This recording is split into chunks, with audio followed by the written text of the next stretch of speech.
welcome to the program. My guests today are Don Parenti, the Assistant Vice President of Technical Sales, Global Technology Office for AT&T Public Sector. Don, welcome to the program. Thanks, Jason. Gary Langston, the Director of Strategy and Solutions for AT&T Public Sector. Gary, welcome to the discussion. Thank you. And Carl Teagan, the Assistant Vice President for Defense Segment for AT&T Public Sector. Carl, welcome as well. Good to be here, Jason.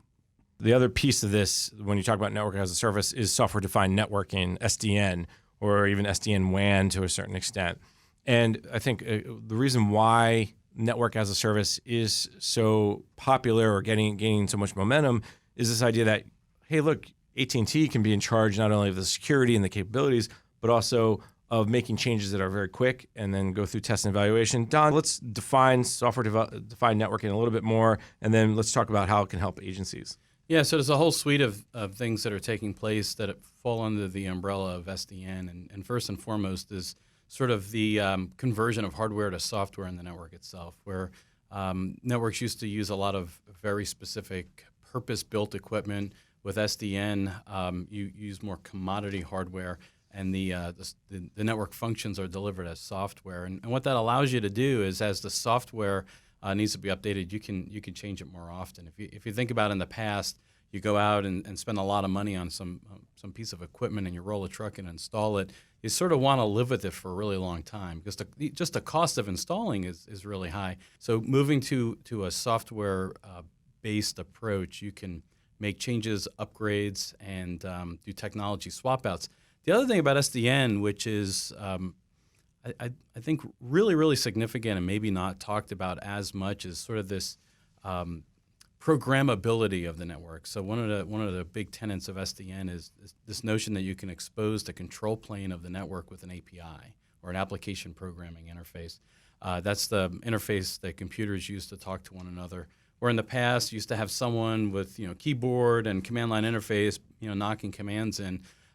With these APIs, you can have a programmer put together a script and send messages to the network to ask for resources, change the condition of the resources like we were talking about earlier. Do I need more in the real-time queue? Do I need less? Do I need to divert more bandwidth maybe to a general during a crisis or whatever that might be? You can do it a lot quicker. And the reason you could do that is because of SDN and this exposure of the APIs. The network will be a lot more responsive. Do you have less control, or do you actually have more control with an SDN API? To the contrary. You actually have more control and more security because you've got the agility, you've got the automated tools and processes to be able to affect change as you need them real time. You could literally stand up new VPNs. If you find some areas under attack, you can put up in virtual space a completely separate, redundant other way to get the mission done. You can also redirect the malicious traffic, right? I mean, if you have a problem on the network, you can sinkhole it a lot faster. And you can do it very, very fast. Yeah. The other piece of a software-defined network, and I think Don mentioned it briefly, but maybe we can dive into it a little bit more, is the flexibility that it brings. And it gets away from the conversation maybe we had earlier around purpose-built networks. The SDN network creates kind of that, hey, today I'm going to use it for X, tomorrow I'm going to use it for Y, and maybe it's just an API change, or maybe there's no change at all because of the way the network is built up.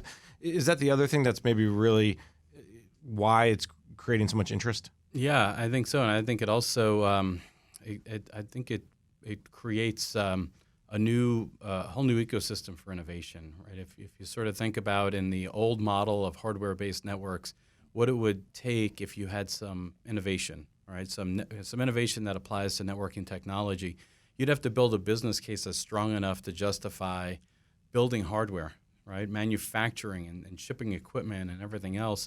So you'd have to sell massive volumes. Where in this SDN world, where you get away from this sort of purpose-built appliance type model, and you can start doing things that are a little bit more unique and mission specific because it's software. And the software, the economics of software is very, very different than the economics of building out hardware. And for the Army, there's 288 institutional Army locations from which that the network needs to serve, not just in the U.S. but overseas as well. And the expectation of the end user is that they're able to access those services, whether they're on post or whether they're mobile or off post or whatever. So this is what brings the agility to that, so that those services can be accessed by any soldier anywhere if they're authorized. And the other piece of this is the training, and I think that by having an SDN and Agile network, the old saying "train as they fight" is also a piece of this. And maybe Carl or Gary, from your Army days, how important is it to be able to be on the network, the same network that you're in post or camp? That if you go into theater, it's the same network. How important is that? It's critical. It's absolutely critical from the end user perspective. He just needs access to his services, and so this allows you to design things that are done at the edge, done in the cloud, whatever, and be able to adapt to the mission. And that's driven by our day-to-day lives, our experience with smartphones today. You can access data from anywhere in the world. So the expectation is that you should be able to do that for the military as well. When agencies and the Army specifically start to consider SDN, what's the one thing that they should really keep at the front of their mind? Speed, your ability to adapt, to change the network, to deploy the network, to provision, to respond to changes, attacks. Everything about it is fast. And that's the driver, I think.